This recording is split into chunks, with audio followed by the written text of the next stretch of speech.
So it's officially tornado season in the South and the Midwest. And with that, we've returned to discourse of the EF rating of a tornado doesn't actually matter to the people who just lost their home. They don't care if it was an EF3 or an EF4 or an EF5.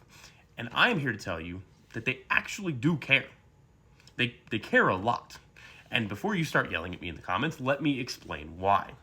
So back when I investigated house fires, I was frequently asked the question, is this the worst fire you've ever seen? And it took me a while to figure out why people were asking me that question so much. And it finally hit me. That was the worst day, or one of the worst days they've ever experienced in their life. And they want to know how it compares to other things. If it is the worst fire you've ever seen, then I survived it. And I can take pride in that. They, being the person whose house burned, can take pride in that. If it's not, then it's not the worst thing that's ever happened. It's not the worst thing that's ever happened to them, and they can live through it. It gives them some pride. They can say, oh, this was an EF3 tornado. It could be worse. I can make it through this.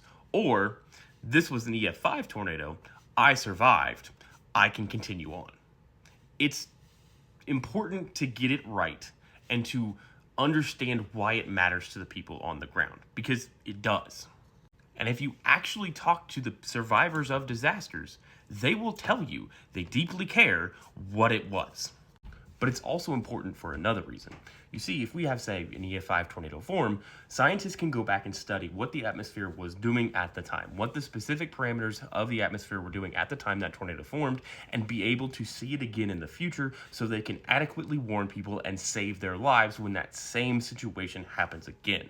So, it's important to get it right, not only for the people that survived, but for the people that are going to be sending out the warnings to prevent more people from dying in the future from the exact same situation.